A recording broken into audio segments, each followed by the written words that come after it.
Bonjour à tous.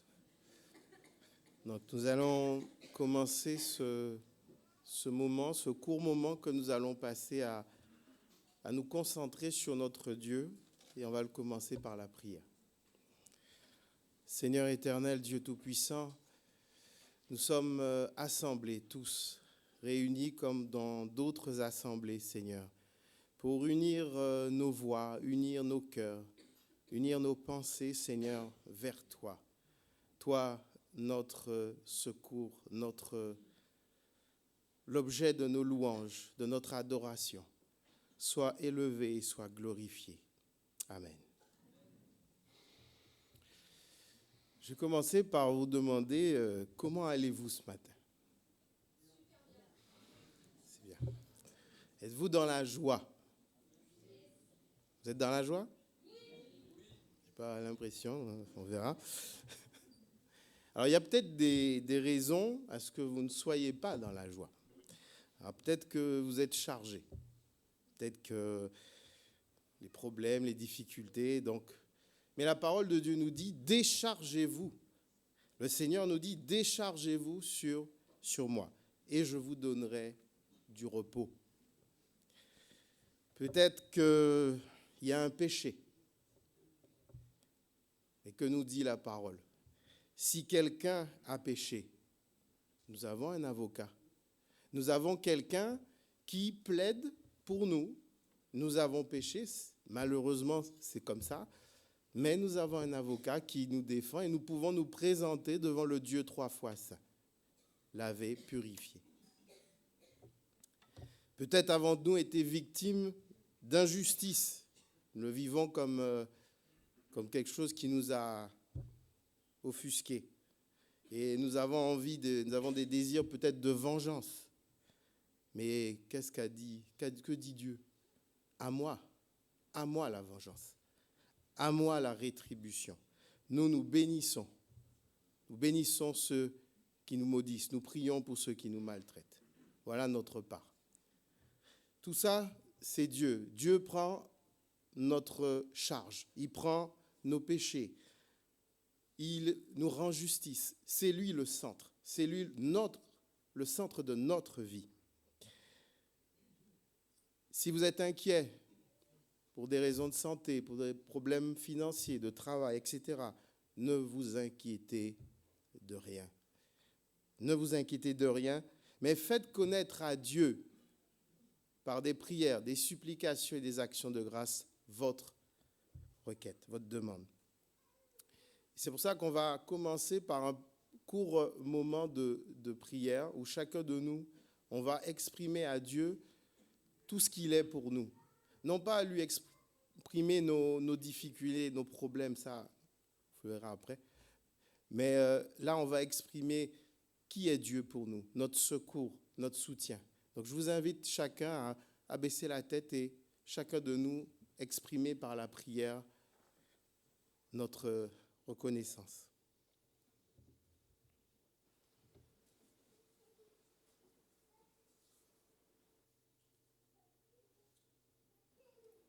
Oui, notre Dieu, nous voulons te remercier parce que nous reconnaissons en toi le Créateur de l'univers, celui qui a tout formé, celui par qui sont toutes choses. Et nous voulons, Seigneur, c'est vrai, ensemble, unis d'un même esprit, te glorifier ce matin, Seigneur, en tant qu'assemblée de tes rachetés, comme tes enfants, Seigneur. Et nous voulons vraiment te dire merci pour la lumière que tu mets dans chacune de nos vies, pour la réconciliation de nos cœurs avec toi. Quelle joie, Seigneur, de pouvoir vivre cela. Et nous savons que même s'il y a des difficultés, même s'il y a des épreuves, nous sommes à toi, Seigneur, et nous sommes dans ta main. Et personne ne pourra nous ravir de ta main. Quelle joie de pouvoir sentir cela en nous, au nom de Jésus-Christ.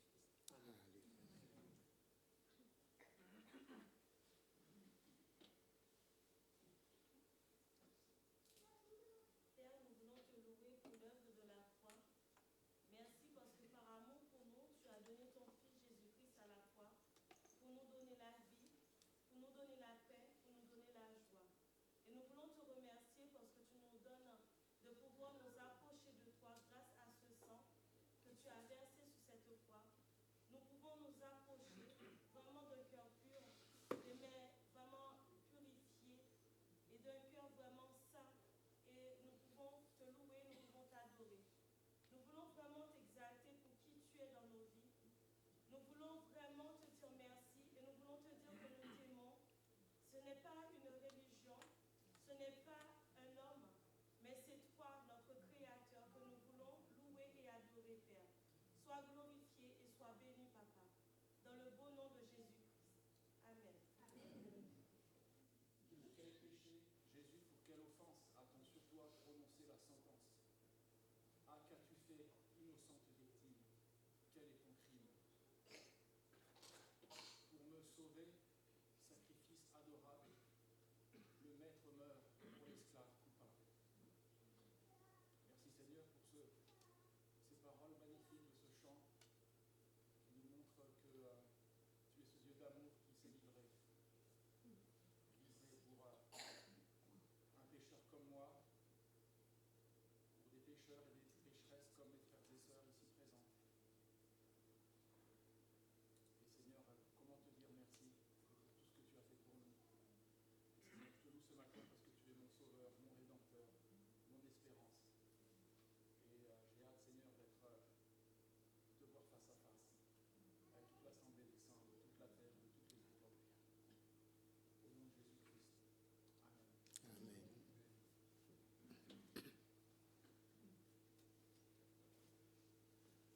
Amen. Seigneur, nous venons ce matin te dire... Seigneur du Tout-Puissant, nous sommes là tournés vers toi, Seigneur, les regards fixés sur ta merveilleuse personne, Seigneur mon Dieu.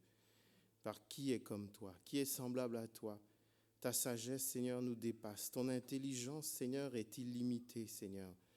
Nous avons le meilleur avec nous, le plus fort, notre héros, notre numéro 1, Seigneur, c'est toi.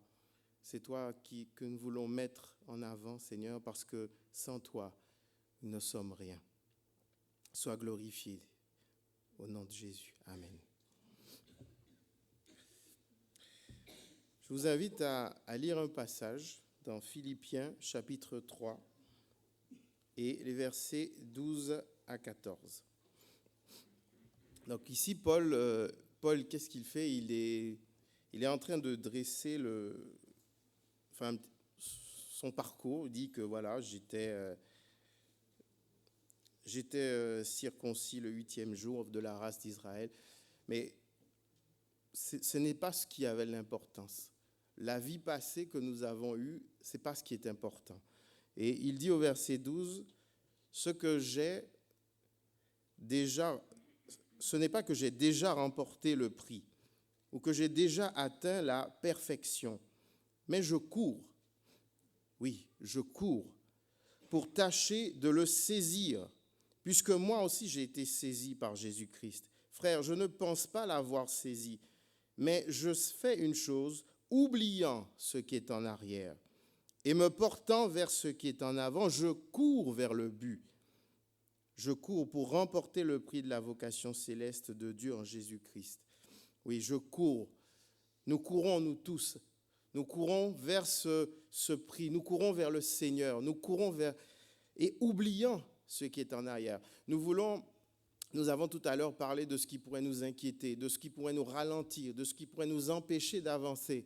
Mais là, nous voulons courir vers Dieu, nous tourner vers lui. Voilà ce qui est important. Et un deuxième passage, c'est le psaume 100, que nous connaissons, mais que nous allons lire avec, je dirais, passion. Allez, pousser vers l'Éternel des cris de joie. Nous allons pousser des cris de joie tout à l'heure en chantant. Oui? D'accord. Poussez vers l'Éternel des cris de joie. Vous tous habitants de la terre, servez l'Éternel avec joie. Venez avec allégresse en sa présence. Sachez que l'Éternel est Dieu. C'est lui qui nous a fait et nous lui appartenons. Nous sommes son peuple et le troupeau de son pâturage. Nous sommes son peuple, n'est-ce pas? C'est bien. Entrez dans ses portes avec des louanges, dans ses parvis avec des cantiques, célébrez-le, bénissez son nom, car l'Éternel est bon. Sa bonté dure toujours et sa fidélité de génération en génération. Nous allons crier à toi, et nous allons dire que nous mettons notre confiance en Jésus. Chantons.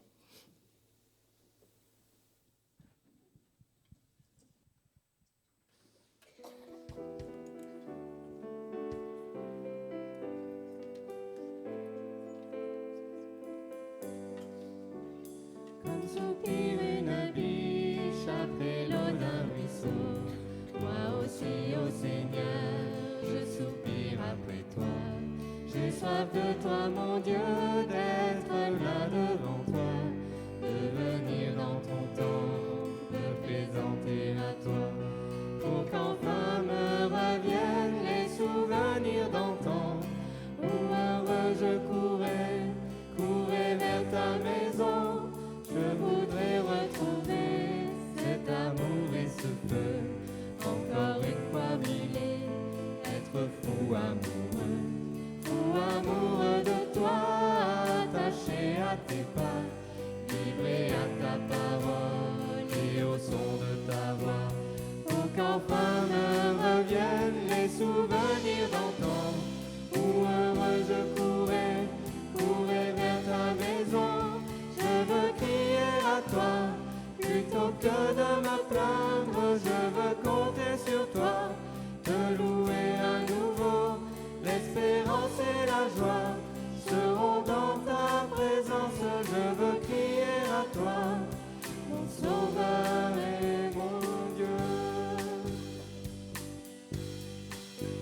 Montre-moi, ô Seigneur, chaque jour ta bonté, ta grandeur et ta grâce, et moi je chanterai celui qui de ma vie est maître, celui qui m'a choisi et qui me fait renaître, pour qu'enfin me reviennent les souvenirs d'antan, où heureux je courais vers ta maison, je veux crier à toi, plutôt que de me plaindre, je veux compter sur toi, te louer à nouveau, l'espérance et la joie seront dans ta présence, je veux crier à toi, mon sauveur et mon Dieu.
foi, mon Rédempteur me rendra plus que vainqueur.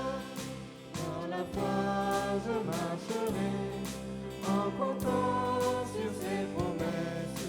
Par les jeux triompherai en tentant de mes détresses. Par la foi, nous marcherons. Par la foi, nous triomphons. Par la foi, mon Rédempteur me rendra plus que vainqueur.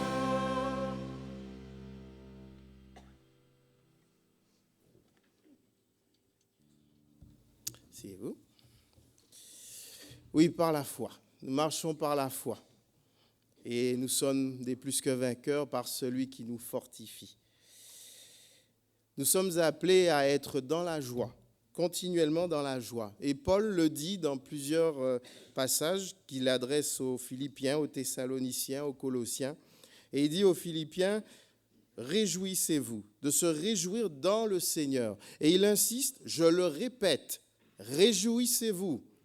Je répète encore, réjouissez-vous. Donc, il nous dit de nous réjouir. Aux Thessaloniciens, il dit, soyez toujours joyeux, quelles que soient les circonstances, quel que soit ce qui vous arrive, soyez toujours joyeux. Il est vrai, oui, il y a des moments où on est obligé de pleurer. Il dit pleurer avec ceux qui pleurent. Mais remontons la pente et retrouvons la joie du Seigneur parce que nous regardons à lui. Aux Colossiens, il dit, il les prie, il les encourage à persévérer avec joie. C'est une invitation à être toujours dans cette joie du Seigneur, cette joie qui nous anime parce que nous regardons à celui qui est capable de tout faire. Il est capable parce qu'il a la capacité de nous réveiller, de nous fortifier, de donner sa paix, de changer notre mentalité, de changer notre vision des choses. Il est capable. Donc croyons en sa capacité, croyons en lui. On va lire Romains chapitre 12, verset 12. Il est dit, je vais lire dans. Alors, Romains 12, 12. Réjouissez-vous en espérance. Soyez patients dans l'affliction, persévérez dans la prière. Réjouissez-vous en espérance. Une espérance, c'est ce qu'on attend. C'est ce qu'on attend, mais sans l'avoir encore. Mais il nous demande de nous réjouir déjà. Donc, on se réjouit en espérance. Le verset 15. Réjouissez-vous avec ceux qui se réjouissent, pleurez avec ceux qui pleurent. Aujourd'hui, on n'est pas réunis pour pleurer, mais pour se réjouir. Et réjouissez-vous avec ceux qui se réjouissent. Est-ce qu'il y a des gens dans la joie? Je le répète encore. Alors, réjouissons-nous avec eux. Allez, donc, on va lire Jacques chapitre 5. Jacques chapitre 5. Quelqu'un parmi vous est-il dans la souffrance? Qu'il prie. Et quelqu'un est-il dans la joie? Qu'est-ce qu'il fait? Et? J'ai pas entendu. Il chante. Eh bien, qu'est-ce qu'on va faire? Nous allons chanter 2 chants. Chantons, car Dieu est là, et dites-le fort. OK?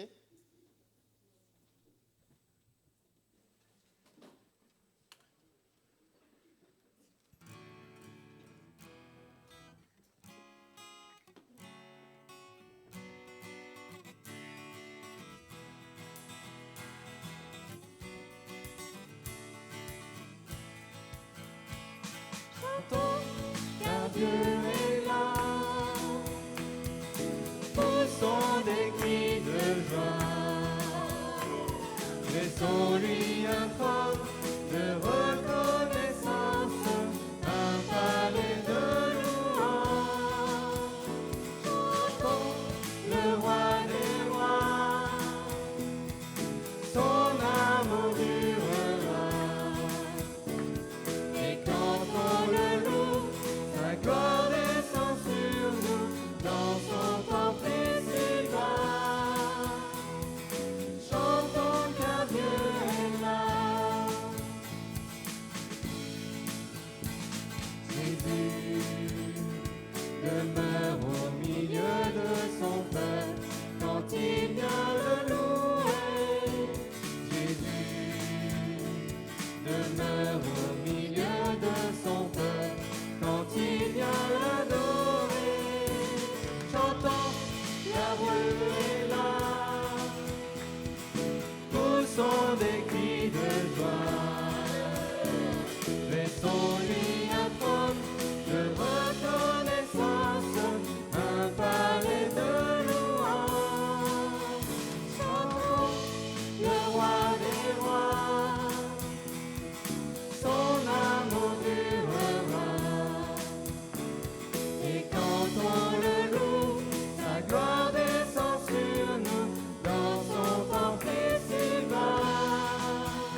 Oui, dites-le fort. Il faut qu'on le dise fort.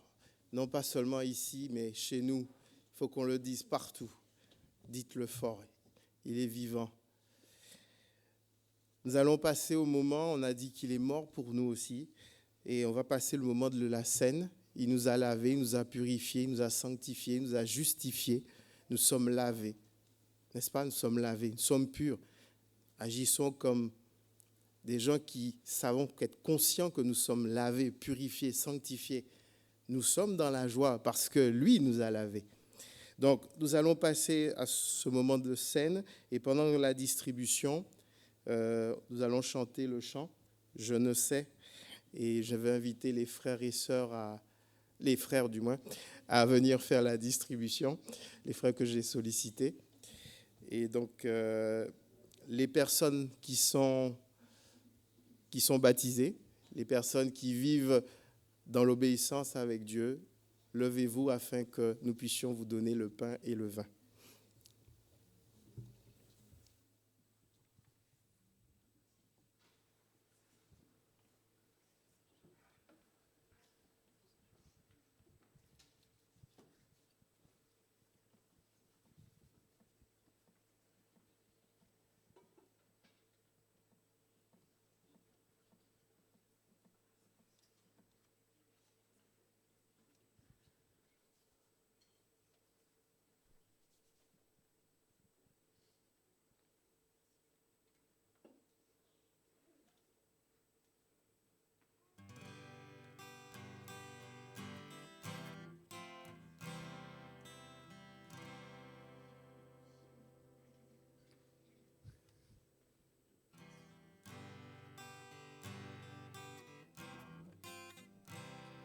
Je ne sais pourquoi dans sa grâce, Jésus m'a tant aimé. Pourquoi par son sang il efface ma dette, mon péché. Mais je sais qu'en lui j'ai la vie, il m'a sauvé dans son amour.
Oui, merci Seigneur pour ce pain et ce vin qui nous rappellent ton sang, qui nous rappellent ton corps brisé à la croix pour nos péchés. Et c'est vrai que les hommes se posent beaucoup de questions pour savoir qui c'est qui a tort, qui c'est qui a raison, à tous les niveaux. Mais il y a un événement qui s'est passé dans l'histoire de l'humanité, et celui-là, c'est le plus important. Le jour où toi, Seigneur, tu as donné ton corps, tu t'es laissé briser à la croix pour porter tous nos péchés. Et c'est ça qui nous ouvre le ciel, qui nous ouvre la vie éternelle, qui nous réconcilie avec notre Père. Nous voulons te remercier de tout notre cœur. Au nom de Jésus. Amen. Prenons le pain.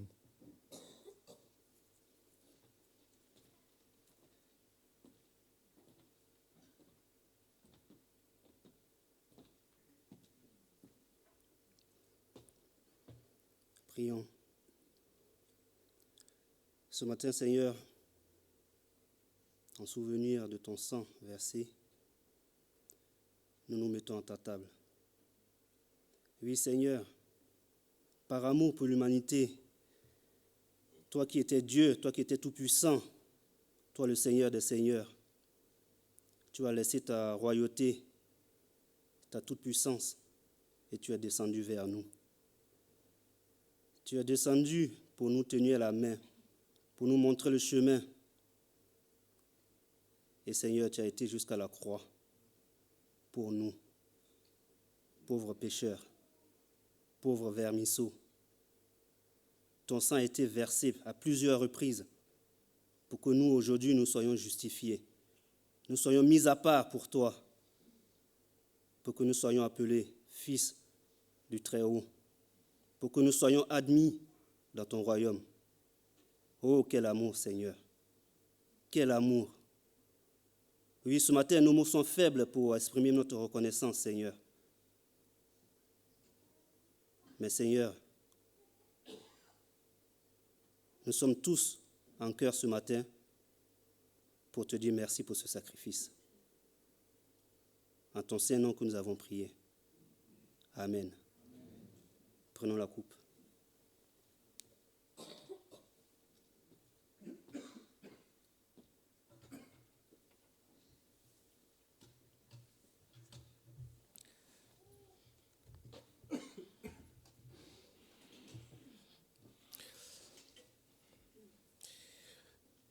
Nous allons maintenant passer au message. Nous allons entendre ce que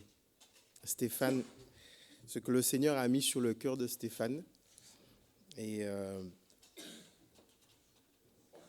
je vais prier avant.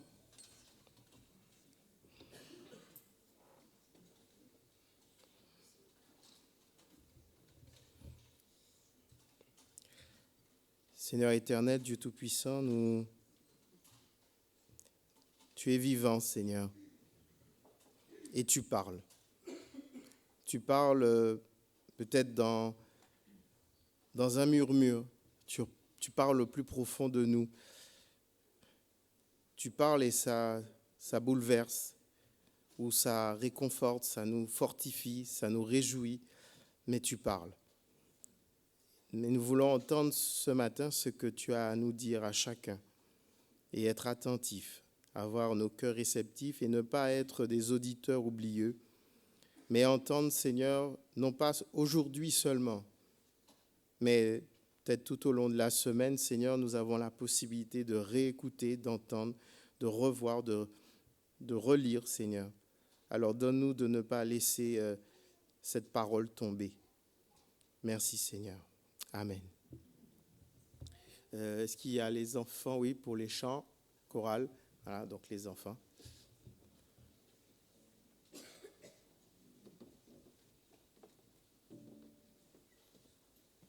Bible, dans Apocalypse au chapitre 2, et je vous transmets auparavant les salutations de mon épouse, Johanna, qui est restée à la maison avec un nourrisson de tout juste 1 semaine. Yaël, je suis sûr que même si elle ne nous l'a pas dit, elle vous salue aussi. Et donc voilà, sans plus tarder, on va commencer à le passage que le Seigneur m'a mis à cœur pour aujourd'hui. J'aime beaucoup les encouragements et les petits clins d'œil du Seigneur, parce que le premier cantique que nous avons chanté, c'est totalement le thème d'aujourd'hui. Je me souviens, Seigneur, avant, quand j'allais dans ta maison avec la joie, et puis il était question de l'amour, du premier amour, quand on a rencontré le Seigneur. Et donc là, nous sommes dans Apocalypse, au chapitre 2, on va lire le texte.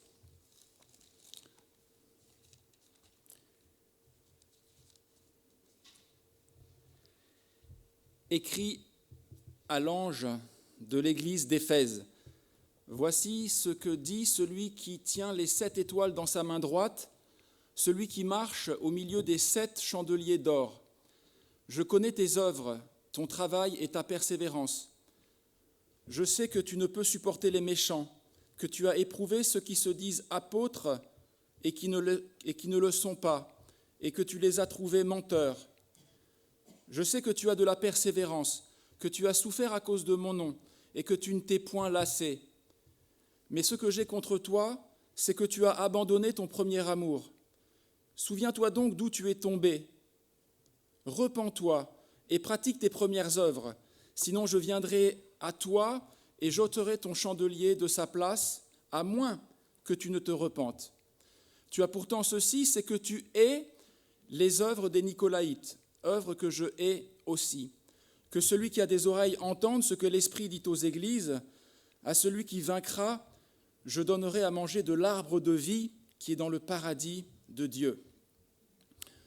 Donc merci mon frère pour la prière et que Dieu bénisse sa parole. Alors je vais prendre le temps d'introduire parce que peut-être, je ne sais pas pour les prochaines fois quand je prêcherai, on n'est plus là que pour 3 mois et demi, peut-être je continuerai sur les 7 églises, donc c'est pour ça qu'il faut que je prenne un peu le temps d'introduire. Ici c'est Jean, le fidèle apôtre Jean qui a prêché partout que Dieu est amour. Jean 3, 16, Dieu a tant aimé le monde qu'il a donné son Fils unique, etc. Et puis dans les épîtres de Jean, c'est lui qui a déclaré que Dieu est amour. Voilà, ça c'est l'essence même de notre Dieu. Et ce Jean-là, il est prisonnier sur l'île de Patmos, en Grèce, à cause de la parole de Dieu. Il arrive à la fin de sa vie, et puis il reçoit la visitation d'un ange, et par la visitation de cet ange, et par des visions, eh bien, il va écrire le livre de l'Apocalypse. C'est un livre qui parle des événements qui doivent arriver jusqu'à l'heure du retour du Seigneur. C'est un livre qui parle des événements qui doivent arriver jusqu'au moment du retour du Seigneur. Et aujourd'hui, à mesure que cette heure approche, à mesure que ce moment approche, eh bien, je ne sais pas si vous avez vu, mais il y a beaucoup de messages sur Internet sur les prophéties, des messages prophétiques. Alors c'est bien, c'est très bien, pourvu bien sûr que ce soit bien fait et conforme à la parole de Dieu, mais c'est toujours très bien de tenir les gens en éveil et de nous rappeler cette imminence du retour du Seigneur. Mais il y a une prophétie dont on n'entend quasiment jamais parler. J'en parlais avec un frère il y a quelques semaines. On parle toujours des prophéties extérieures à l'Église. Alors il va se passer ceci, il va se passer cela, mais il y a une prophétie dont on n'entend jamais parler, c'est une prophétie qui concerne l'intérieur de l'Église. Et cette prophétie, elle s'appelle l'apostasie. L'apostasie. Et c'est pour ça qu'il faut veiller et être en garde. L'apostasie dans l'Église, j'ai pris là sur Wikipédia, incontestable. Wikipédia, définition de l'apostasie dans le christianisme, c'est le rejet du Christ par un chrétien. Alors bien sûr, on croit à l'assurance du salut, à la persévérance des saints. Le véritable chrétien né de nouveau par le Saint-Esprit ne peut pas perdre son salut, mais on sait qu'il y a des chrétiens nominaux, des chrétiens de nom, des gens qui sont dans les assemblées, mais qui ne sont pas nés de nouveau, qui ne sont pas sauvés, qui ne sont pas encore enfants de Dieu, qui n'ont pas compris, qui sont toujours, on peut même dire, dans une religion évangélique, une religiosité évangélique. Et cette apostasie, je crois qu'elle se fera qu'elle se fait, elle a sans doute déjà commencé, elle se fera insidieusement, sournoisement. C'est pour ça que Paul disait, en Romains au chapitre 12, verset 1, il disait « Ne vous conformez pas au siècle présent ». Attention. Et c'est vrai que le siècle présent, c'est une société qui est perpétuellement en changement, avec des changements sociétaux, avec des lois qui sont sans arrêt votées, et des lois qui, plus cela va aller, et plus, je l'imagine, vont aller contre la pensée même de Dieu, contre la parole même de Dieu.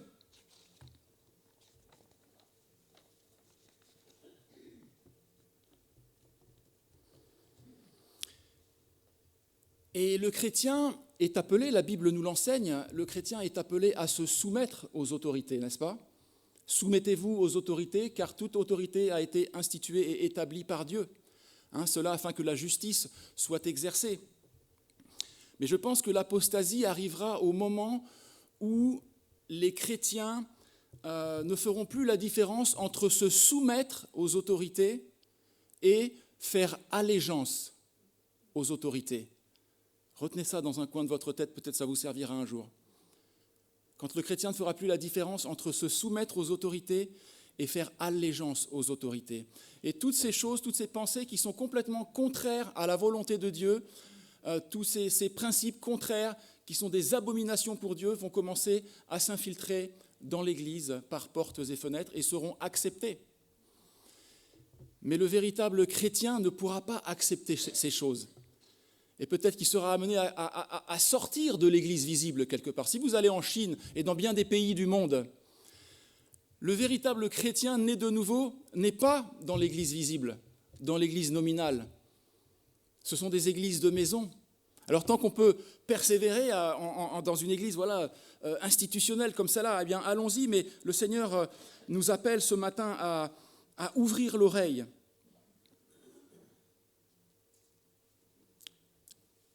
De Thessaloniciens, chapitre 2, je vous donne juste quelques versets avant de commencer le message. De Thessaloniciens, chapitre 2, peut-être ne les prenez pas, ou alors sauf si vous dégainez rapidement votre Bible. Pour ce qui concerne l'avènement de notre Seigneur Jésus-Christ et notre réunion avec lui, donc là on est vraiment dans le thème du sujet, alors je passe un petit peu, que personne ne vous séduise d'aucune manière, car il faut que l'apostasie soit arrivée auparavant et qu'on ait vu paraître l'homme du péché, le fils de la perdition. 1 Timothée 4:1. Mais l'Esprit dit expressément que dans les derniers temps, quelques-uns abandonneront la foi pour s'attacher à des esprits séducteurs et à des doctrines de démons. Comprenez bien que Timothée, la lettre de Paul à Timothée, il s'adresse là à un jeune pasteur qui doit donc paître le troupeau de Dieu. Et le verset clé de Timothée, il se trouve en 1 Timothée 3,16. C'est Paul qui dit « Je t'écris ces choses avec l'espoir d'aller bientôt vers toi, mais si je tarde, tu sauras comment il faut se conduire dans la maison de Dieu, qui est l'église du Dieu vivant, la colonne et l'appui de la vérité. » Donc Paul écrit à Timothée pour savoir exactement comment il faut se conduire dans l'église, et il le met en garde. Et il lui dit qu'à la fin des temps, et n'oubliez pas que Paul vivait dans l'imminence du retour de Christ. On l'avait vu quand j'avais prêché au mois de juin. Paul disait, voici je vous dis un mystère, nous ne mourrons pas tous, mais nous qui serons restés pour l'avènement du Seigneur, nous serons enlevés dans les nuées avec lui. Donc Paul pensait que ça allait arriver de son vivant, et il parlait déjà de l'apostasie. Quelques-uns abandonneront la foi. De Timothée 3,1, sache que dans les derniers jours, il y aura des temps difficiles, car les hommes seront égoïstes. Il parle dans l'Église là aussi, amis de l'argent, etc., ayant l'apparence de la piété, mais reniant ce qui en fait la force. De Timothée 4, versets 3 et 4, car il viendra un temps, dit Paul à Timothée, on est toujours dans le cadre là de l'Église, où les hommes ne supporteront pas la saine doctrine, mais ayant la démangeaison d'entendre des choses agréables, ils se donneront une foule de docteurs selon leurs propres désirs, détourneront l'oreille de la vérité et se tourneront vers les fables. Dans l'Église de Dieu, dans l'Église visible. Matthieu 24, 10.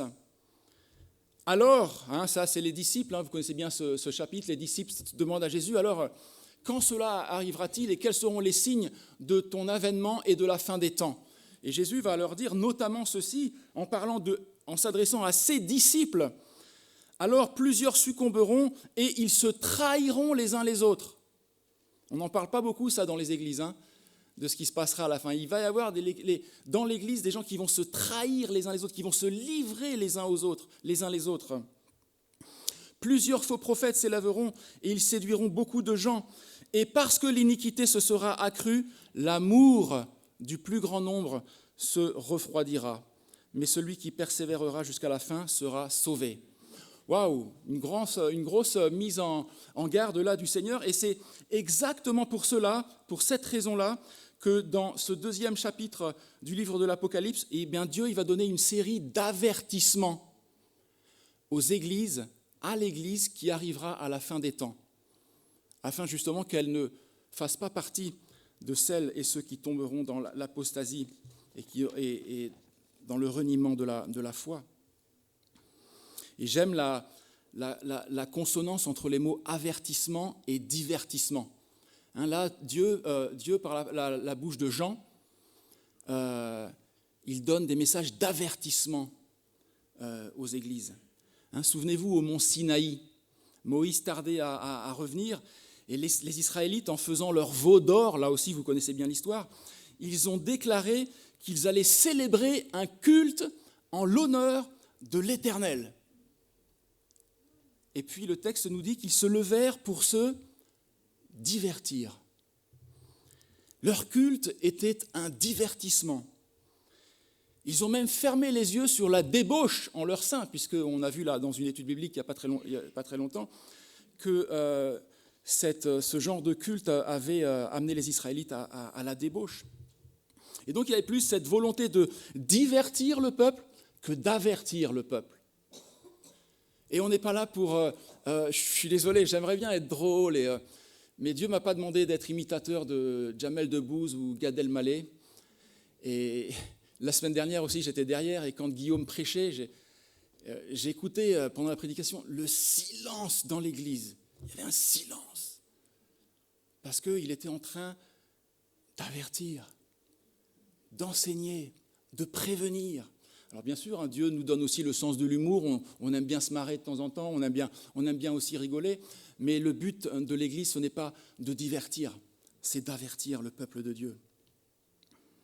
Alors on va rentrer dans le vif du sujet, mais auparavant, j'ai juste ce verset qui m'avait frappé là.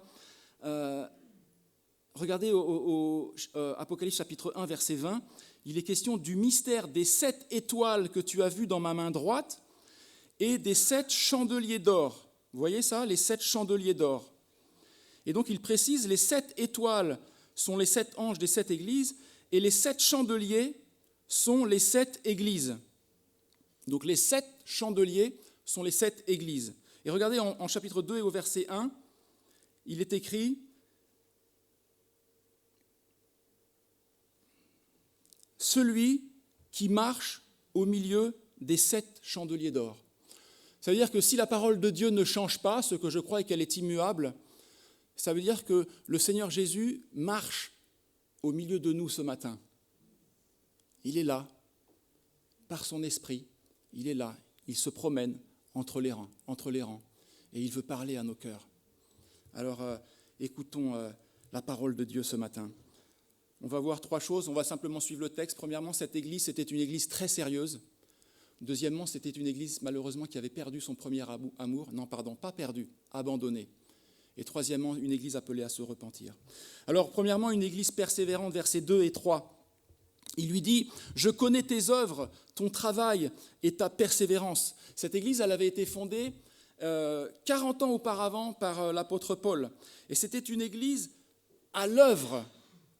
Elle était enflammée pour le Seigneur. En Éphésiens, au chapitre 1 et au verset 15, Paul faisait l'éloge de cette église et il parlait de sa foi au Seigneur Jésus et de son amour pour tous les saints. Voilà ce qui caractérisait cette église, une foi intense et cet amour pour tous les saints. D'où il procède, cet amour pour tous les saints? Aime le Seigneur ton Dieu de tout ton cœur, de toute ton âme et de toute ta pensée, et avec cet amour-là que tu vas chercher de manière verticale, tu vas pouvoir aimer de manière horizontale. Et voilà ce qui caractérisait cette Église. Et c'est vrai que cet amour réciproque dans cette Église, elle est particulièrement marquante, je trouve, dans Actes, au chapitre 20. Vous savez, quand Paul fait son adieu aux anciens d'Éphèse, et il est là, Paul dit, souvenez-vous que nuit et jour, je n'ai cessé d'exhorter avec larmes chacun de vous. Et il y a beaucoup de larmes dans ce chapitre. Et à la fin, quand Paul leur dit, vous ne verrez plus mon visage, ils se jetèrent à son cou en pleurant, affligés de ce qu'ils avaient dit, vous ne verrez plus mon visage. Vous voyez, il y avait cet amour-là qui caractérisait cette Église. Et puis cette Église, il est écrit toujours au verset 2 qu'elle ne peut supporter les méchants. Le méchant, c'est en son sein dans l'Église, c'est-à-dire ceux qui se disent chrétiens, mais qui continuent à vivre notoirement dans le péché et pratiquer le péché. Donc cette Église, elle veille à la sainteté, parce que Dieu a dit « Vous serez saints, car je suis saint ». Cette Église, elle ne cherche pas à garder du monde au mépris de la sainteté, à prêcher des messages bien polissés pour ne choquer personne. Et puis, toujours au verset 2, elle garde la saine doctrine. Il est écrit que tu as éprouvé ceux qui se disent apôtres et ne le sont pas. Alors, contre vents et marées, cette Église, elle a éprouvé, et j'espère et je crois que c'est le cas de cette Église, même si peut-être d'autres églises autour peuvent regretter que l'Église du 316 boulevard de la Paix, par bien des égards, elle soit assez conservatrice. Mais je pense que c'est quelque chose qu'il faut revendiquer, assumer. Et donc, cette Église d'Éphèse, comme j'espère cette Église-là, elle éprouve sans cesse les nouvelles modes évangéliques qui ne cessent de déferler après 20 siècles de christianisme, 21 siècles maintenant. Mais c'est vrai que depuis le début du XXe siècle, il y a eu toujours beaucoup de nouveaux apôtres, beaucoup de nouveautés. Mais cette Église, elle ne cède pas aux pressions croissantes du charismatisme, de l'égalitarisme ou de l'évolutionnisme théiste. Alors, c'est vrai qu'on pourrait dire que ce sont des sujets secondaires et on ne se fait pas la guerre pour autant, on est frères et sœurs, mais cette Église, elle veut conserver sa marque de fabrique et tenir ferme sur ses doctrines et être toujours capable de les prêcher sans gêne, sans retenue. Et que tu les as trouvés menteurs. C'est vrai que mélanger beaucoup de vérité avec juste un tout petit peu d'erreur, c'est une des meilleures tactiques du diable. Et Jésus nous a prévenus d'ailleurs, il a dit, ne savez-vous pas qu'un petit peu de levain fait lever toute la pâte. Puis le verset 3 nous dit qu'elle ne s'est point lassée. Elle a continué à prêcher la croix, la croix, la croix, Jésus-Christ crucifié. Le scandale de la croix, que des pécheurs imméritants pouvaient être pardonnés sans aucune œuvre, simplement à cause de l'œuvre accomplie par ce Messie Jésus-Christ, il y a 2000 ans, sur la croix du Calvaire. Le scandale de la croix. Et pendant plus de 40 ans, je ne sais pas de quel âge elle a, cette église ici au boulevard de la Paix, mais depuis 40 ans, depuis la fondation de cette église, elle avait enduré bien des épreuves, bien des adversités. Si vous relisez le chapitre 19 du livre des Actes des Apôtres, qui parle de l'implantation de cette église, eh bien on voit qu'ils avaient œuvré, travaillé sans relâche et que l'opposition était... on dit qu'aujourd'hui, il y a beaucoup d'opposition, etc., mais à l'époque, c'était pareil. Souvenez-vous que... cette ville d'Éphèse, c'était la ville où il y avait le temple de la Diane des Éphésiens. Il y a eu cette émeute dans Acte 19 à cause d'un certain Démétrius, là, orfèvre, qui fabriquait des petits temples là, et puis qui se faisait... c'était une industrie, quoi. Et puis Paul, il prêchait tellement la parole de Dieu que les gens abandonnaient les idoles, abandonnaient l'idolâtrie. Et il y a eu une émeute, et Paul a voulu se présenter devant la foule, et il est complètement fou, Paul. Mais c'était ce qui le caractérisait aussi. Les disciples en ont empêché, mais voilà, il aurait risqué d'être tué sur le champ. Mais voilà, il y avait cette opposition pour cette Église. Le verset 6 nous dit qu'elle est du verbe haïr, les œuvres des Nicolaïtes. Alors j'ai regardé un petit peu, j'ai fait quelques recherches, les Nicolaïtes, c'est les pères de l'Église qui parlent un petit peu des Nicolaïtes. Alors certains disent que ça pourrait être un Nicolas dans Actes au chapitre 6, vous savez, quand il y a eu l'institution des diacres, il y avait un certain Nicolas prosélyte d'Antioche. Et donc les pères de l'Église disent qu'apparemment ce serait ce Nicolas-là qui aurait mal tourné, qui serait tombé un peu dans la gnose, qui aurait dit le corps c'est pas grave, et on peut faire ce qu'on veut avec notre corps du moment que notre esprit est connecté à Dieu. Donc en fait on pouvait pratiquer la débauche. En tout cas, c'était une dérive gnostique. Ce Nicolas, que ce soit celui-là, ce Nicolas-là, ou un autre Nicolas, c'est une dérive gnostique. Donc c'était de se dire chrétien et de continuer à vivre dans la débauche. C'est-à-dire d'avoir des relations sexuelles en dehors du mariage. Pornographie, etc., etc. Aujourd'hui, on pourrait dire ça. Et bien cette Église, elle veillait aussi à cela. Quand il est écrit en 1 Timothée, au chapitre 4, je crois, que j'ai cité tout à l'heure, il est écrit, je vais le reprendre, attendez, ça va peut-être me revenir. C'est dans les derniers temps, en fait, il s'élèvera de faux docteurs portant la marque de la flétrissure dans leur propre conscience. Ils prescrivent de ne pas se marier. Alors souvent, moi j'ai appliqué ça, notamment à l'Église catholique romaine, où ils ont prescrit, malheureusement interdit aux prêtres, à ceux qui voulaient servir Dieu en leur sein, de se marier.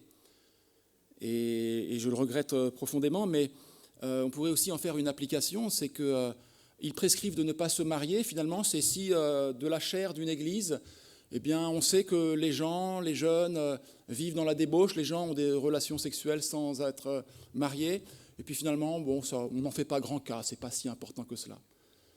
Mais ce faisant, eh bien, quelque part, on prescrit de ne pas se marier. Finalement, c'est pas si grave que ça, c'est pas si important que ça.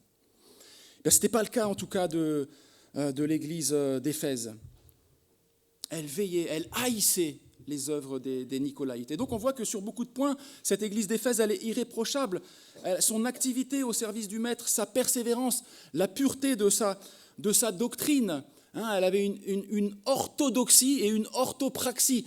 Elle était bonne dans ce qu'on sait et elle était bonne dans ce qu'on fait. Elle était bonne pour savoir et elle était bonne pour faire. Et Dieu reconnaît ses œuvres. Et c'est vrai que moi, je vous dis personnellement, quand j'arrive dans cette église il y a quelques mois, comme spectateur, je me suis dit, waouh, elle déchire cette église.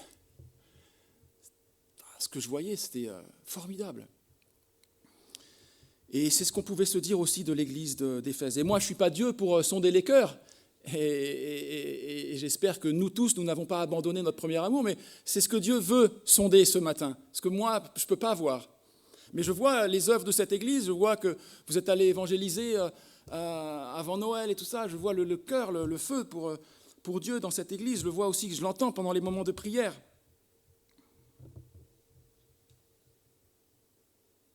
Et Dieu reconnaît tout cela. Mais ce qui intéresse Dieu, c'est le mobile derrière toute cette orthodoxie et derrière toute cette orthopraxie. Est-ce qu'il le faisait par devoir, par tradition, par culture, ou est-ce qu'il le faisait par amour? Parce que si ce que l'on fait, c'est simplement la culture, la tradition, si ce zèle apparent, c'est celui de la culture et de la tradition, ça ne peut pas plaire au Seigneur. Parce que le Seigneur, il veut le cœur de son épouse. Il veut notre cœur. Et ici, quand Jean écrit, on est 35 ans, non pas après la fondation de l'Église, mais 35 ans après la lettre que Paul a écrite aux Éphésiens, où il faisait l'éloge de leur foi et de leur amour. Donc il s'agit de chrétiens, on va dire, de deuxième génération. Le feu là, du début, peut-être il s'est un petit peu estompé. Peut-être que ce sont des nouveaux chrétiens, deuxième génération, qui suivent ce que leur ont dit leurs parents. Bref, ils font comme on a toujours fait. La doctrine, ils connaissent, l'activité, ils connaissent. Tout est bien parfait, bien calé, bien huilé. Mais le problème, c'est que justement, On peut juste appliquer les formes. Et c'est ça que le Seigneur ne veut pas. On peut être devenu formaliste, ritualiste, machinal. On peut être tombé, c'est ce que nous dit le verset 5, souviens-toi d'où tu es tombé, dans une orthodoxie et une orthopraxie froide et mécanique. Mais il n'y a plus de feu. Il n'y avait plus d'émotion. On est comme des machines. Et le problème, c'est que c'est précisément et toujours au cœur que le Seigneur regarde, à l'intérieur. Vous vous souvenez, 1 Samuel au chapitre 16 et au verset 7, quand Dieu va choisir David par l'intermédiaire de Samuel. Et il y en a plein qui arrivent, qui sont grands, qui sont beaux, qui sont forts. Wow, ce qui est visible, c'est impressionnant. Mais l'Éternel, deuxième partie du verset, ne considère pas ce que l'homme considère. L'homme regarde à ce qui frappe les yeux, mais l'Éternel regarde au cœur. Alors l'Éternel me dit, Stéphane, c'est bien, tu as été impressionné par cette église, de ce que tu voyais extérieurement, mais moi je m'en fiche. Moi je regarde au cœur.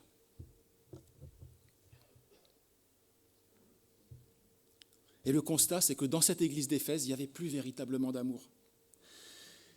Et j'en viens maintenant à mon deuxième point, une église qui a abandonné son premier amour. Ça, pour Dieu, c'est terrible. L'amour. Même pour nous, quelque part, ça devrait être terrible. Parce que l'amour, c'est tout ce qui nous motive dans la vie. De siècle en siècle, dans toute la parole de Dieu, c'est toujours la perte du premier amour que ce Dieu qui ne change pas, ce Dieu qui t'aime d'un amour éternel, c'est toujours cela qu'il a reproché à son peuple, d'avoir abandonné son premier amour. En Jérémie, au chapitre 2 et au verset 2, Dieu plaide déjà aux oreilles de son peuple et il est écrit « Va », il dit à Jérémie « Va, écris aux oreilles de Jérusalem, ainsi parle l'Éternel, je me souviens de ton amour quand tu étais jeune, de ton affection lorsque tu étais fiancé, quand tu me suivais au désert dans une terre inculte. Israël était consacré à l'Éternel. » Et Dieu nous dit aussi ce matin, je me souviens de ton amour, il y a 10 ans, il y a 20 ans, ou il y a 30 ans, ou il y a 40 ans, quand je t'ai sauvé, quand je me suis révélé à toi. Je me souviens, pour moi, quand je me suis converti, il y a 22 ans, un chrétien m'a annoncé l'évangile et il m'a dit que quand Jésus était mort sur la croix, il était mort pour tous mes péchés. Et je savais, moi je connaissais tous mes péchés, et je me suis dit, comment il a pu faire ça pour moi ? Comment il a pu m'aimer autant pour mourir pour toutes les saletés que j'avais faites ? Comment il a pu m'aimer autant alors que moi je m'en suis toujours fichu de lui ? Et à ce moment-là, j'ai été submergé, j'ai été mis KO par l'amour de Jésus et il a chamboulé ma vie. Et je l'ai tellement aimé. Vous entendez ce que j'ai dit là ? J'ai dit, je l'ai tellement aimé. Mais le Seigneur, il me dit, oui, mais aujourd'hui. Et le Seigneur, il vous le dit à vous aussi. Et malheureusement, le Seigneur ne voit plus dans cette église d'Éphèse la réponse à son propre amour. Et c'est cela la tragédie d'Éphèse. C'est que sur la forme, tout allait bien, mais elle avait abandonné son premier amour. L'ardeur de ses affections s'était refroidie. L'enthousiasme des premiers jours s'était éteint. Et les chrétiens, peut-être, ils se souvenaient avec nostalgie des premiers jours où ils avaient été enflammés par cet amour du Seigneur. Et ça, on l'entend souvent dans les églises. « Oh, tu m'aurais vu avant. Oh, tu m'aurais vu quand je me suis converti. Oh là là là là là là. » Ouais, mais aujourd'hui, comme avait dit Déo, le premier jour où je suis venu, il présidait, il avait dit à quel temps se conjugue votre amour, là, votre service pour le Seigneur ? Est-ce que c'est du passé ou est-ce que c'est du présent ?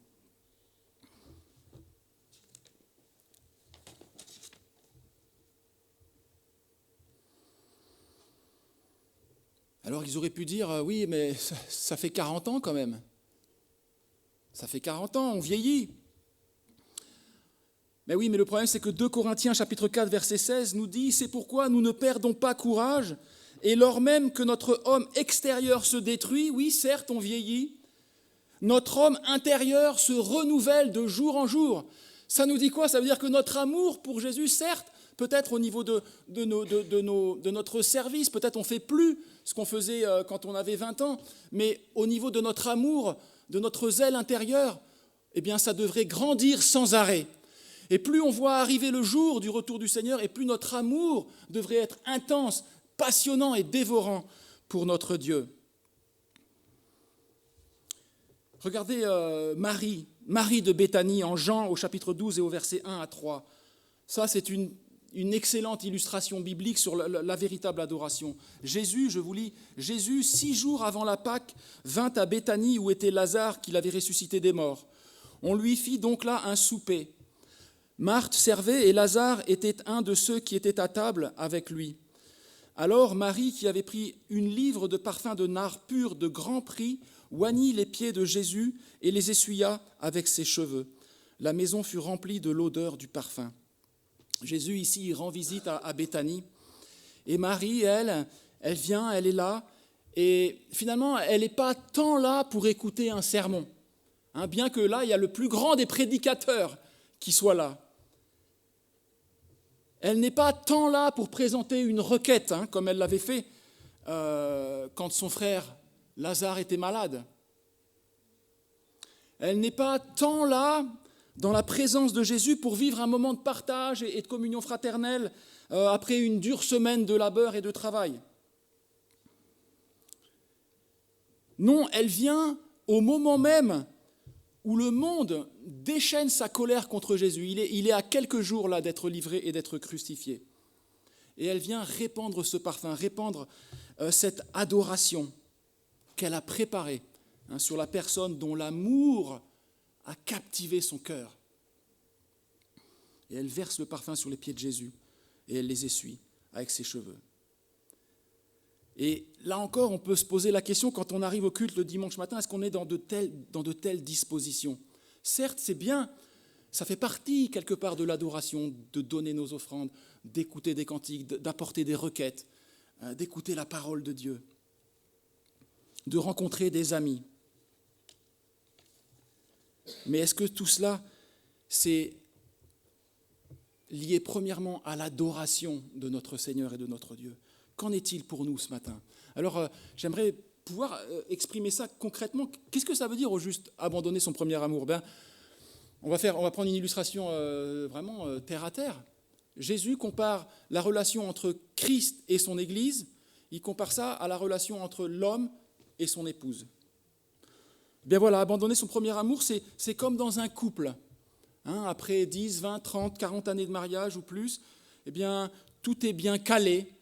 Tout est bien huilé, on a trouvé un bon mode de fonctionnement, tout va bien, mais on ne passe plus de moments seul à seul, mari et femme, pour se retrouver, pour se parler, pour s'écouter, pour s'aimer.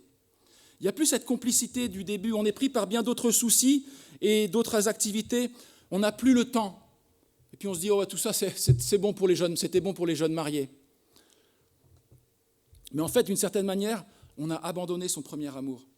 Il y a toujours un certain amour, au moins de façade, devant les autres. Mais plus le premier. Pourtant, quand on s'est marié, on s'était bien engagé à s'aimer toute sa vie jusqu'à ce que le Seigneur nous sépare, jusqu'à ce que la mort nous sépare ou que le Seigneur revienne. On ne s'est pas engagé juste à rester ensemble. On n'a pas dit « je m'engage à rester avec toi jusqu'à la fin ». Non, je m'engage à t'aimer. Et un des signes qu'une église a perdu son premier amour, c'est justement qu'elle ne passe plus de moments d'intimité. Là, je parle en termes d'église. Elle passe plus de moments d'intimité, de moments de communion avec son Seigneur.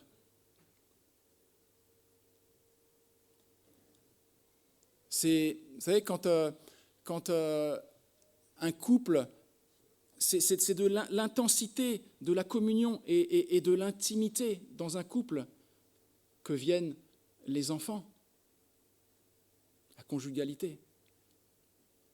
Et vous voyez, en faisant ce geste-là de communion, d'intimité entre un homme et une femme, c'est de là que viennent les enfants, c'est aussi le symbole d'une église en train de prier, une église dans la communion et dans l'intimité avec son Seigneur.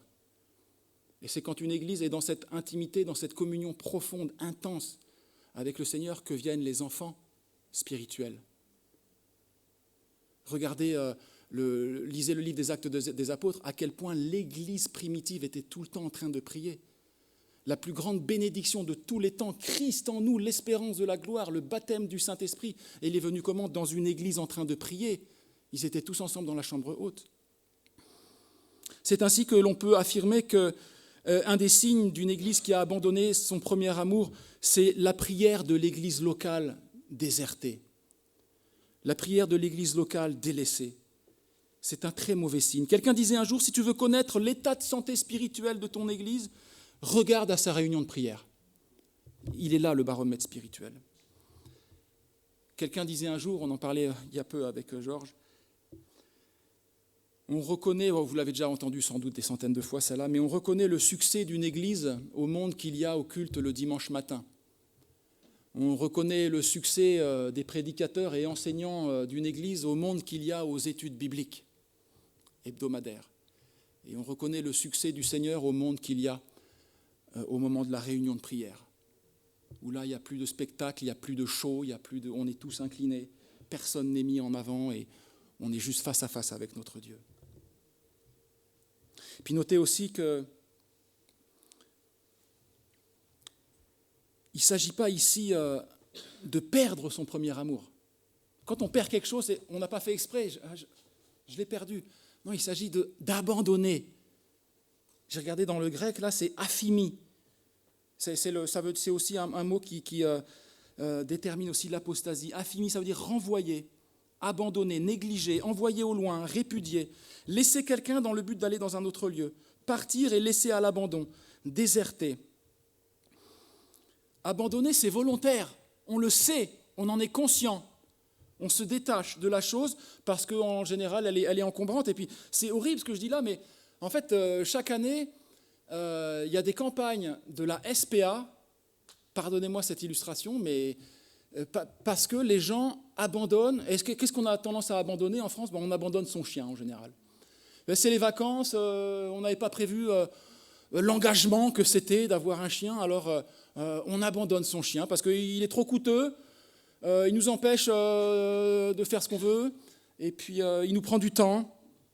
Alors on l'abandonne. Il y a donc des campagnes de la SPA pour dire n'abandonnez pas votre chien ou ne prenez pas un chien si vous n'avez pas mesuré l'engagement. Et c'est terrible parce qu'en fin de compte, Christ peut devenir pour nous trop encombrant dans nos vies. Il peut nous coûter trop cher. Ouais, hein, il y a l'essence, et puis il faut faire des offrandes. Il faut faire des offrandes. Si on pense comme ça, c'est qu'on n'a pas bien compris déjà. Et puis voilà, et puis ça prend sur mes loisirs. Et Christ devient trop encombrant. Terrible. Et j'en arrive à mon troisième et dernier point. L'Église, elle est appelée à se repentir. Et notez que ce sont premièrement à leurs anges, à ces églises, que les messages sont adressés.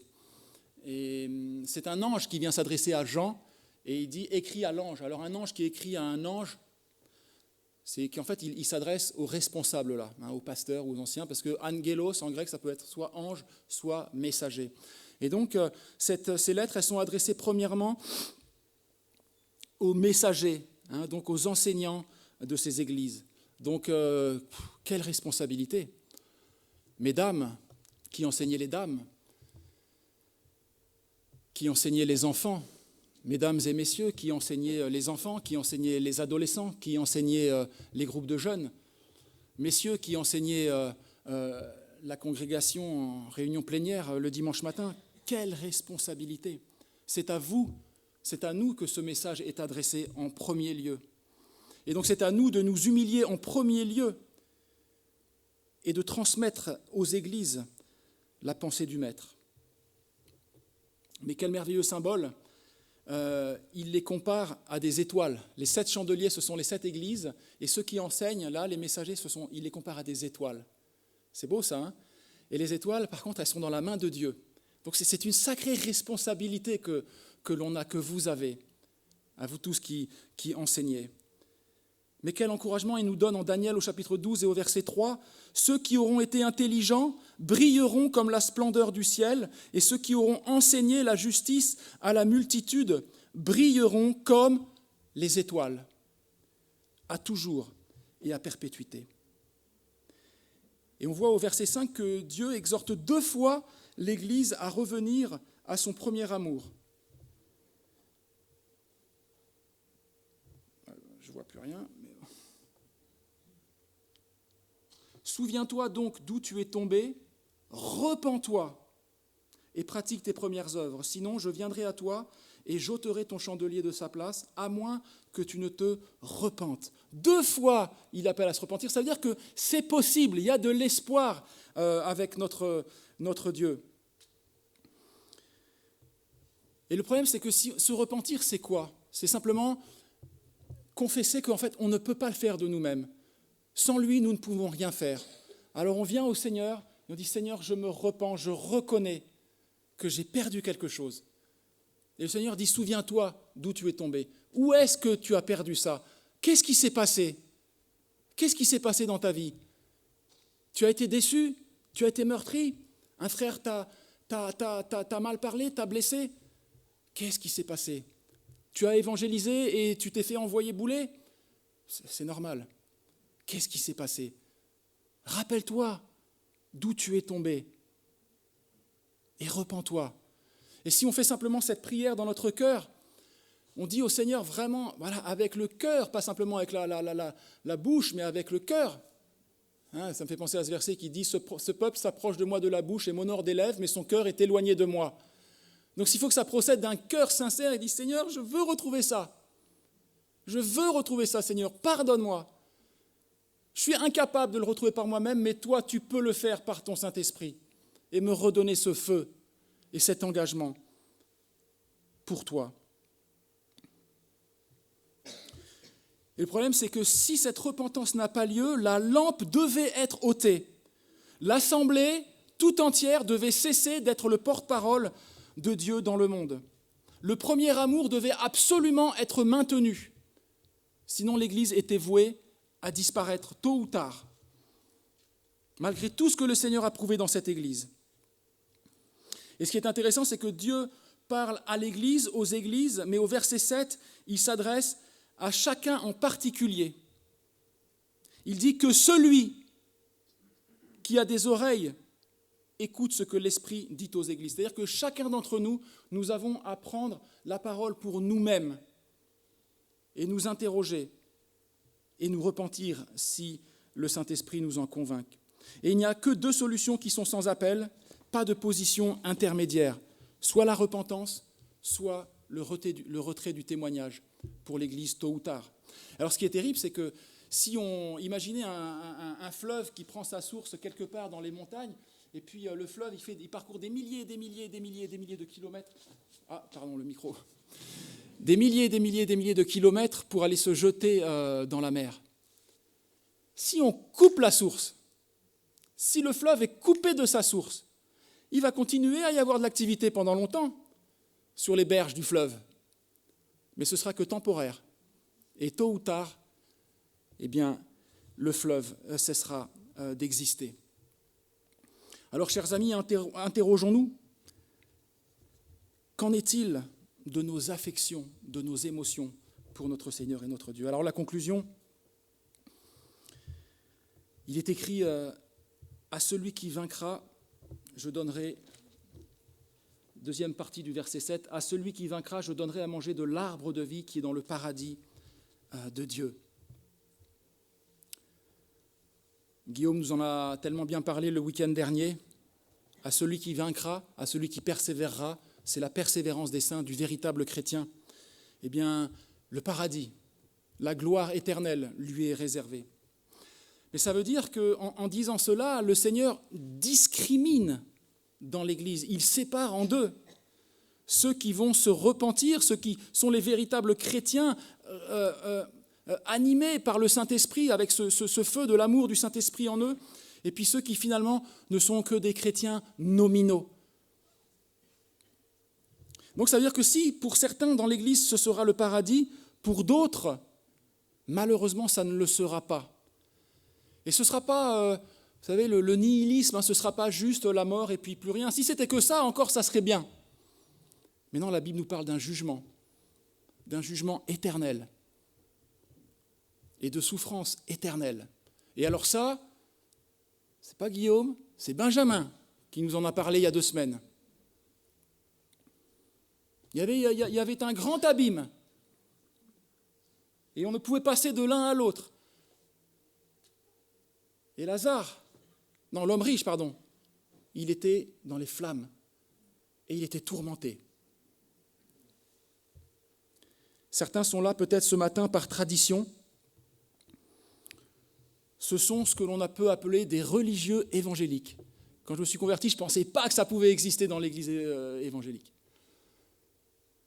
Je pensais que les religions, c'était les autres, les religieux, c'était les autres, mais surtout pas nous. Et en fait, expérience et chemin faisant, je me suis rendu compte qu'il pouvait y avoir des religieux évangéliques. Ils ont la bonne doxa, ils vont dire tout ce qu'il faut dire. Pourtant, ils ne sont pas nés de nouveau. Et ça, c'est une œuvre de l'esprit. Ces gens-là, on les reconnaît parce qu'ils attachent beaucoup d'importance sur les formes, sur le paraître, sur la façon dont devrait se dérouler le culte, sur la façon dont devraient se conduire les autres chrétiens.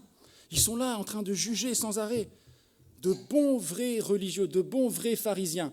C'est ce que Jésus disait aux pharisiens en Matthieu 23, l'extérieur. Mais l'intérieur, plein d'ossements et de rapines. Ils ne sont pas au diapason du Saint-Esprit. Le diapason du Saint-Esprit, j'aime ça parce que le Saint-Esprit, c'est l'amour, la joie, la paix, la tempérance, la bonté, la maîtrise de soi et toutes ces choses. Et des fois, il y a des choses qui m'énervent et je réagis et je me rends compte, et je suis en train de me corriger avec ça, je me rends compte que en fait, je ne réagis pas. Enfin, le Saint-Esprit, il résonne d'une certaine manière. Amour, paix, joie, bonté, maîtrise de soi. Et moi, je résonne, je ne suis pas au diapason du Saint-Esprit. Le religieux évangélique, il a oublié l'amour. Il n'est pas au diapason du Saint-Esprit. Et à lui, le Seigneur dit, et je cite quelques versets de Amos 5, « Je hais, je méprise vos fêtes, je ne puis sentir vos assemblées. » Ou alors « Je hais, je méprise vos cultes, je ne puis sentir vos assemblées. Quand vous me présentez des holocaustes et des offrandes, je n'y prends aucun plaisir. » Il est en train de dire, quand vous prenez la Sainte Seine, si vous ne le faites pas avec un cœur repentant et adorant le Seigneur, je n'y prends pas plaisir. Éloigne de moi le bruit de tes cantiques, je n'écoute pas le son de tes luttes. Et en Ésaïe aussi, au chapitre 1 et au verset 12, il dit à ces gens-là, « Quand vous vous présentez devant moi, qui vous demande de souiller mes parvis? Cessez d'apporter de vaines offrandes. Mon âme et vos nouvelles lunes et vos fêtes, ou vos cultes, on pourrait paraphraser, elles me sont à charge. Je suis là de les supporter. Quand vous étendez vos mains, je détourne de vous mes yeux. Quand vous multipliez les prières, je n'écoute pas. » Waouh! Quel avertissement! Quel avertissement! Et d'autres peut-être sont là ce matin juste parce qu'ils suivent leurs parents. Ils sont un petit peu contraints, obligés. Mais ils ont pris une ferme résolution dans leur cœur, c'est que dès qu'ils le pourront, dès qu'ils seront en âge, eh bien, ils quitteront l'Église, ils quitteront cette foi finalement à laquelle ils n'adhèrent pas vraiment. Eh bien, vous allez quitter cela, mais quand vos parents iront dans le ciel, dans la gloire, eh bien, vous les quitterez aussi. Et vous n'y entrerez pas non plus. Parce que vous avez refusé et méprisé l'amour et le sacrifice de Christ pour vous. Vos parents, je suis papa. Vos parents, s'ils vous enseignent toutes ces choses, c'est parce que ce dans quoi vous voulez vous vautrer, eh bien, ils l'ont expérimenté avant vous. Ils ont vu que ça les conduisait au chaos, ça les détruisait, ça détruisait leur corps, ça détruisait encore pire que ça détruisait leur âme. Moi, je parlais il n'y a pas très longtemps au groupe de jeunes adultes et j'ai dit que pendant 10 années, je me suis livré à ça et ça détruit le corps. Je me suis dit, je leur ai dit, ça m'a détruit la mémoire. Malheureusement, tous les excès que j'ai pu faire. Et puis, ça peut aussi détruire le foie, on peut attraper toutes sortes de maladies sexuellement transmissibles, etc.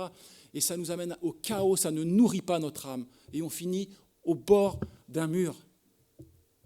Et c'est vos parents, dans leur amour, ils veulent vous dire ça parce qu'ils l'ont testé avant vous. Ils vous disent, je t'en supplie, mon fils, ma fille, n'y va pas. Tu crois que je fais ça pour t'embêter? Non, je fais ça parce que je t'aime.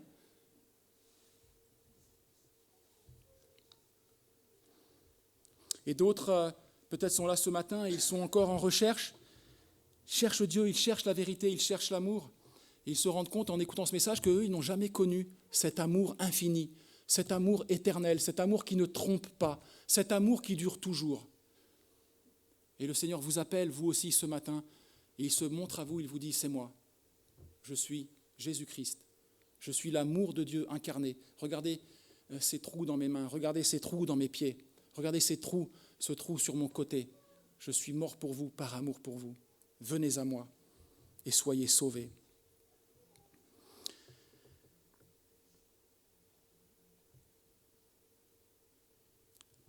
Le vainqueur ce matin, c'est celui qui entendra la voix de Dieu et qui se repentira de la perte de ce premier amour. Alors on va s'incliner dans la prière et je vais vous conduire dans la prière. Et puis après, on prendra un cantique justement à propos qui s'intitule « Viens m'apprendre à t'aimer ainsi qu'au ciel on t'aime ». Prions.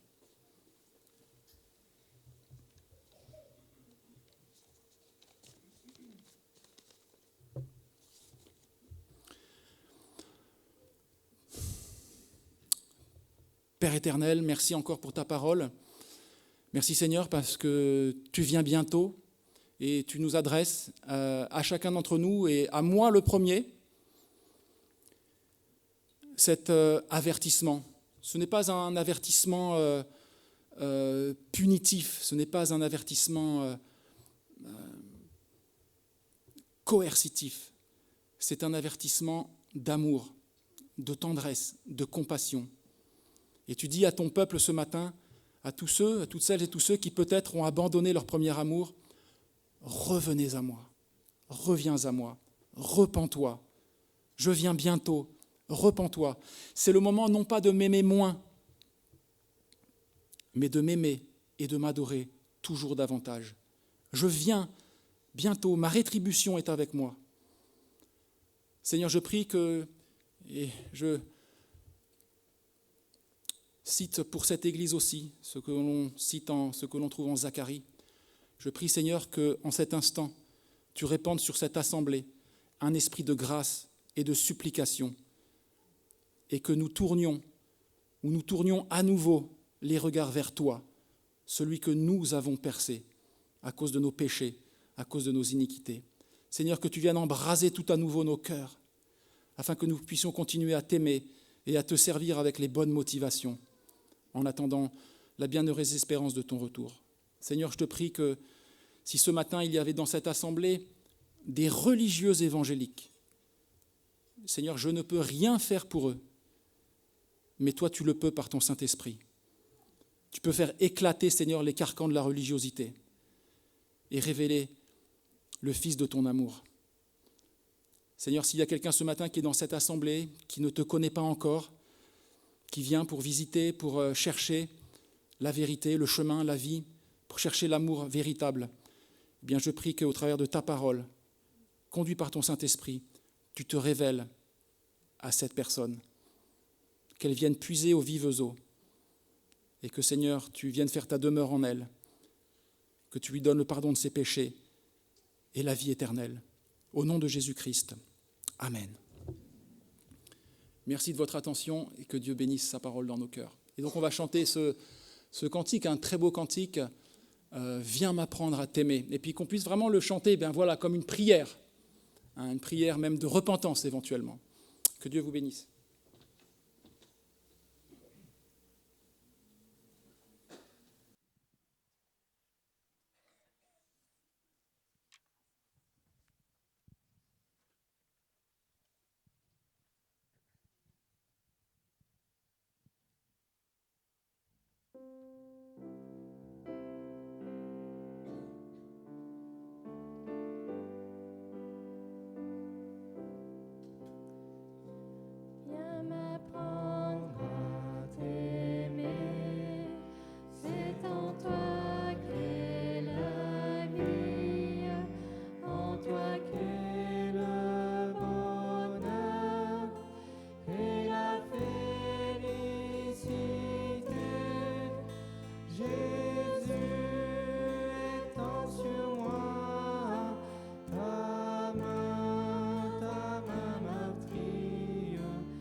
je suis à tes pieds, je pleure et m'humilie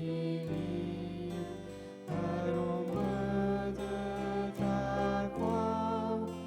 Je me tiens prosterné, que ton divin amour me retienne et me lie et m'apprenne à t'aimer, toi qui m'as tout donné. Que ton sang répandu m'ôte toute souillure, viens me donner un cœur qui ressemble à ton cœur. Rends-moi participant de ta sainte nature. Je ne veux que toi seul pour m'être fait pour vainqueur. Viens m'apprendre à t'aimer, ainsi qu'au ciel on t'aime, m'apprendre à t'adorer, comme on t'adore au ciel. Au ciel je te verrai, toi la beauté suprême. Au ciel je t'aimerai d'un amour éternel.